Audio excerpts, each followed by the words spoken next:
Hey Taurus, it's Neecola. So this is for November the 9th through the 15th. Let's get started. If you guys have watched some videos previously, you see that my format has changed. If not, you'll see that my format has changed. Just go with it. I like it. So we're going to stick with this for a while. And you know, I like to change it up because I get bored. Okay, so we're going to look at the blessings we have for this week. Okay. So we have Vrinda Devi, the goddess of devotion. So the blessings we have, Taurus, is residence in a holy place, proximity to natural beauty, devotion to Krishna or Vishnu, and physical health and well-being. Okay. All right, so let's see. The first messages, I pulled a couple cards from your angel answer so you can see what messages you have received from your angels for the next week. First one we have is in the near future. So in the near future, there could be some significant events that you're about to experience. Always expect to experience in high vibration, okay? So good, positive things. Ooh, in the near future, there could be some romance. I am witty. You heard what I'm trying to tell you? And for some of you guys, there may be some forgiveness that is necessary, okay? But in the near future, for a lot of you guys, you may be needing to forgive or be forgiven. There could be some romantic type of energy that could be coming in. You could be tied into the two. You may have to forgive a romantic interest in the near future. So be aware of that as well. All right. So we're going to pull, I pulled 3 tarot so I can see any significant events. This is major arcana only, so don't be shocked if you see all major arcana. It's purposely. All right, so first message we have, and we're going to clarify these, is the devil.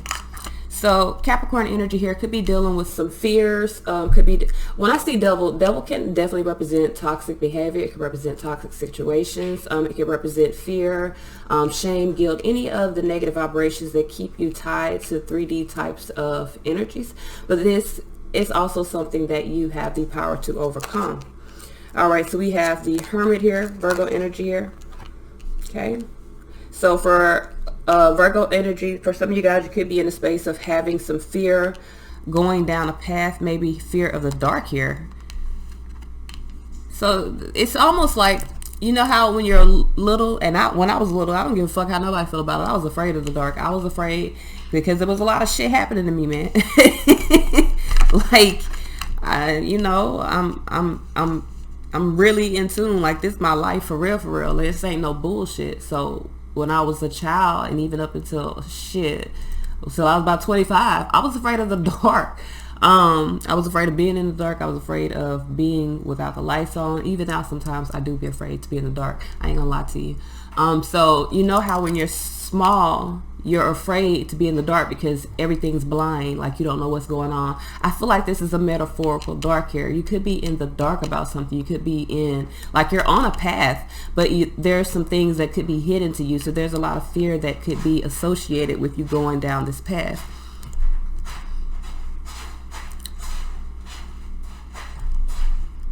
I feel like for a lot of you guys, this is a metaphorical dark. Like, you're going through something in your life to where you're unsure of what's happening or what's on the other side. So you're afraid. So let's clarify this devil here. We also got the moon, Pisces with the moon card. Okay. So 5 of Cups. Some of you guys have fear of, either of some challenges within your emotions. Could have fear of getting heartbroken. Okay. Hierophant, yeah. So some of you guys, you have a fear of getting heartbroken or a fear of having some regrets in regards to something. Why is this Hermit card here? Okay, we got 3. All right, 7 of Swords, World card. So some of you guys, I feel like you're being guided to put an end to whatever instabilities you have. World card with the 7 of Swords is also, if there's some deception or there's some lies, there could be an end to that. You could have successfully completed a cycle by following your inner guidance and really choosing to overcome these unstable thoughts. World card, that's a successful completion. 6 of Wands is moving toward victory. So you are moving toward victory. You're in a new ascension. Once before, it was a mass awakening, and you know, I pick up on the energy, and I specifically remember saying, it's like when you move to a new place, like when you drive, like when you move, say for instance, if you move from wherever you're living now to a whole nother country. Yes, the first maybe 6 months is going to be kind of, you know, iffy because you're in a new environment. You're learning new things. These are new streets. These are new people. These are new places, new restaurants, new, blessings and new lessons. So for a lot of you guys, you're in this space of world card moving toward a new ascension, but you're dealing with these 3D fears because you're moving into a energy that you are not familiar with. So it is kind of scary. It does have you in a space of, maybe even being kind of stuck in a 3D type of, like, having a lot of anxiety and fear based off of not knowing what the fuck is going on. But that's okay. You'll be able to learn. Just like when you move to a new place, you may be afraid the first couple of days because you don't know where the fuck you at, but you're gonna figure it out. You're gonna figure out this street leads to this street, which leads to my house. This street leads to this street, which leads to the grocery store. This street leads to this street, which leads to the goddamn water place, light bill place, so I can pay my bills. Like, you're gonna figure out your way around this new ascension. So I feel like for a lot of you guys, the fear of something new has you in that same space of fearing the dark as a child because you don't know what the fuck going on. You're just in a space of, everything's different now. My environment is different. I don't know what's going on and I'm afraid. It's okay. The instability will end. With Moon card here, I feel like it's just about facing your fears or facing what's hidden. 7 of Cups, for a lot of you guys, it could be some confusion within your emotions. You're searching for answers. Listen, I named my business Intimate Wisdom for a reason because every answer that you seek is inside of you. So for a lot of you guys, you're searching for answers, but what you really need to do is go within yourself. Trust your own intuition. Even the Hermit card talks about going within yourself, getting on the lighted path within, like following your inner guide. And for a lot of you guys, the inner guide, especially for those of you that are awake, and for those of you that are not, you may still be looking to external sources, deities for guidance. But for those of you that have fully embraced your path and have awakened, your inner guide is your higher self. So I feel like, there could be some confusion. Moon card here, you could be confused. You could be in your feelings. You could be in a space of needing to make some decisions to remove some fears, some illusions, whatever the case may be. All of this shit is stemming from you feeling as though you're like wandering around in the dark, or you've lost your eyesight and you can no longer see. You don't need your eyes to see. I'm gonna just be real with you. You don't. We have our eyes to make it easier for us to see, but you don't need your eyes to see. Okay, you got 5 other fucking senses, 6 other senses. If you awaken, use them. Okay. So in love, you need to understand that you deserve love. You are lovable. So either this is going to be expressed to you by someone's action. Someone could realize that you deserve their love. They could shower you with affection. Or you could be shooting your shot saying, you know what? I deserve love, so I'm going to shoot my shot for love. Whatever that means for you. Okay? So we're going to pull from the Moonology cards. I tried to pull one of these. 3 came out, so we're going to take them. First message we have, nothing is yet set in stone. So for a lot of you guys, there's a lot of change that is happening. Nothing is set in stone yet. So don't be, boo-hoo, woe is me, okay? The next one, don't let your past hold you back. So some of you guys could be dealing with some issues from the past. Maybe even, like I'm telling you, with that devil energy, some fears that could be holding you back, that could make you feel as though, you're afraid to take the next step. You're not. Nothing's set in stone. Some of you guys need to check your south node as well. You may be going through some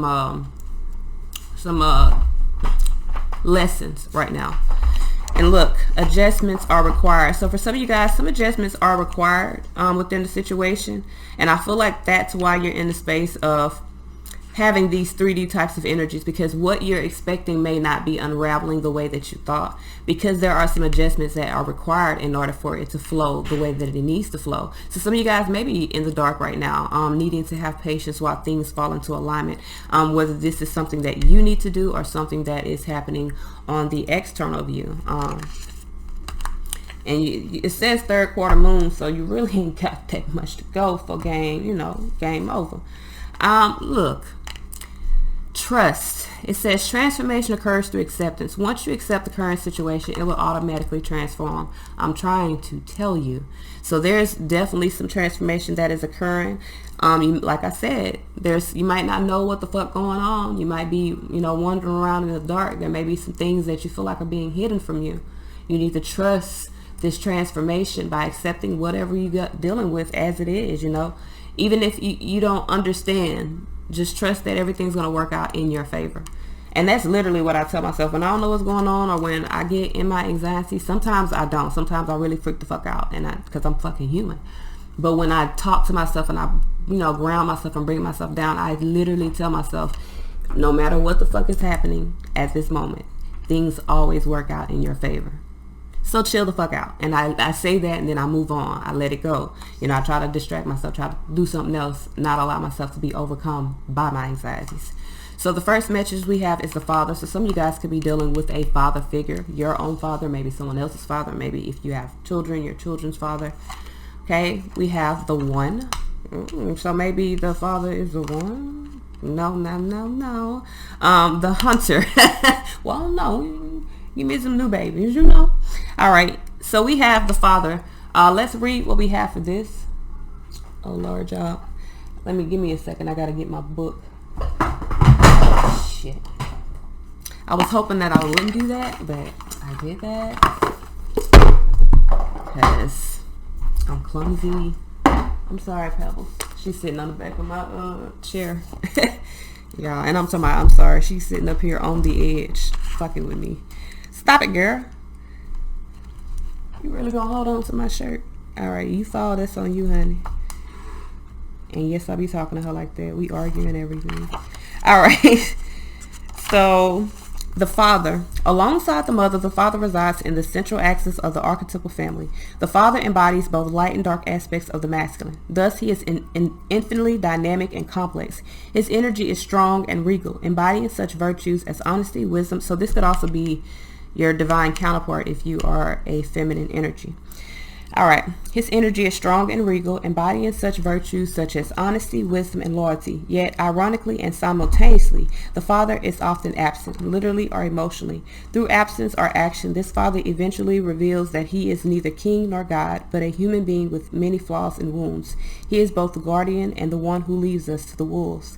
Here, yet gone, the champion and the failure. The father can never resolve or escape this duality. It is inherent. It is the archetype itself. Witnessing the father's limitation allows the child to grow beyond the father and into the world. So for some of you guys, this is about someone being supportive. You could be dealing with a masculine energy here. So let's read what we have for the one.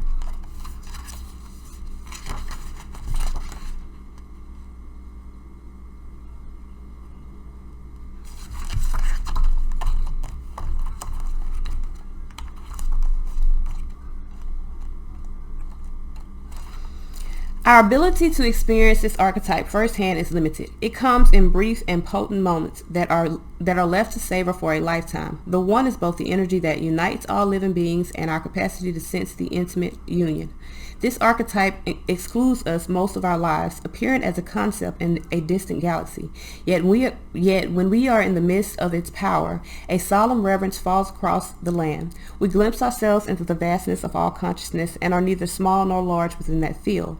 We are neither important nor unimportant. All dualities fade away and we are left with what is. The precious knowing that life is a gift, and we are both the giver and the receiver of this fortune. So I feel like, and this is talking about being whole. So I don't know, for some of you guys, you could be searching for the one that makes you whole.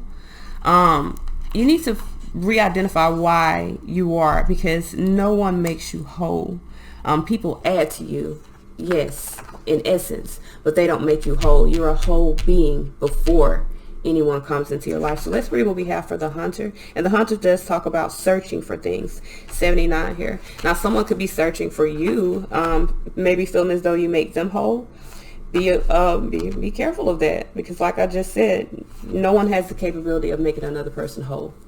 You are whole individually. All right, so the hunter hunts. They are on a precise mission with an aim to return home empty-handed.